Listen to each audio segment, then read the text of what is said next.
André Chédid, l'autre. Première partie, terre rase. Premier chapitre, la fenêtre.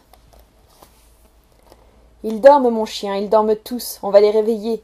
Sim se baissa, ramassa une pierre, la lança, drue, sur la bande claire de la chaussée.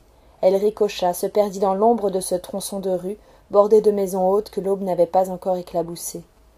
Big dévala, retrouva la pierre en dépit du sol noir, revint triomphant. « Tu dégourdis, mon chien. Dans le clair, dans le foncé, toi, tu trouves toujours. » Le vieil homme lui frottait le museau entre ses deux mains, lui tapotait les flancs. « Tu aimes ça, dit. » Bic jappait de plaisir.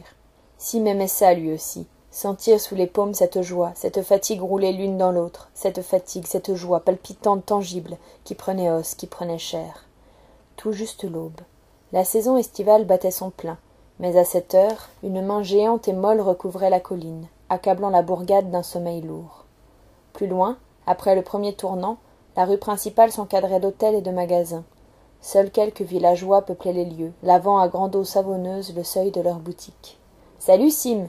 Il y a des semaines qu'on ne t'avait vu. J'ai dormi la nuit dernière chez un cousin dans le village à côté. À présent, je rentre chez moi. À pied?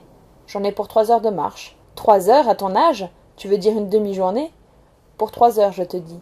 Bien, bien, je plaisantais, Sim. Ne te fâche pas, moi aussi je te crois. C'est toujours le même chien que tu as là? Le même. Eh, Bic, ne dérive pas, on s'en va. Tu as bien le temps, viens t'asseoir quelques minutes. Je t'offre à boire. Qu'est-ce que tu prends? Du tiède, du chaud, du frais? La prochaine fois. Aujourd'hui je traverse. Je ne fais que traverser. Sim esquissa un pas de danse, pliant le genou, élevant la jambe, dressant en chandelle un de ses bras. Sa silhouette robuste, noueuse, se fit indécise. Oscilla, chancela l'espace d'une seconde, puis se raffermit. On te reverra? Mais oui. Quand ça? À la pleine lune. Malgré les conseils de Jaïs, je ne prends. Comment va-t-elle, Jaïs? Donne-nous des nouvelles de ton épouse. Elle va le mieux possible. Je disais, malgré ses conseils, je ne prends jamais ma lampe de poche. J'aime bien au matin voir comment le jour se débrouille tout seul pour faire craquer toutes ces écorces. Mais alors moi, sans lumière, vous devriez voir ça. Je bafouille, je titube sur les chemins escarpés, je bute sur chaque caillou, les branches d'arbres me tailladent la face. Tu peux approcher, oui là, sur ma joue droite. Et là encore, tu vois, dans les plis du cou. Bic, mon chien, c'est toi qui as raison. Courir le nez collé à la terre évite bien des déboires. C'est que tu te presses toujours, tu vas trop vite, toujours. Je ne peux pas m'en empêcher. Alors c'est promis, à la pleine lune, on attend ta visite? Juré. On t'en montrera les nouvelles installations. Elle s'annonce bonne, votre saison? On n'avait jamais vu ça.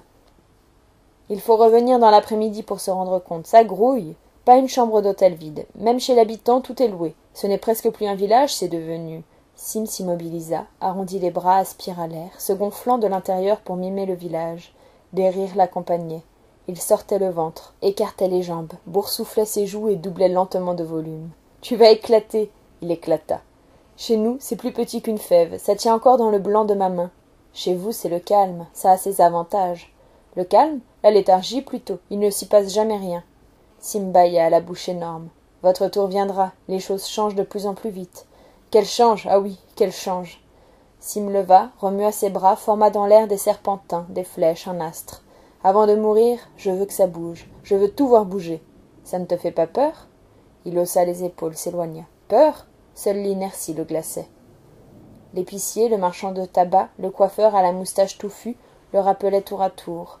Il rebroussait chemin, serrait des mains, repartait de nouveau, revenait, questionnait, écoutait.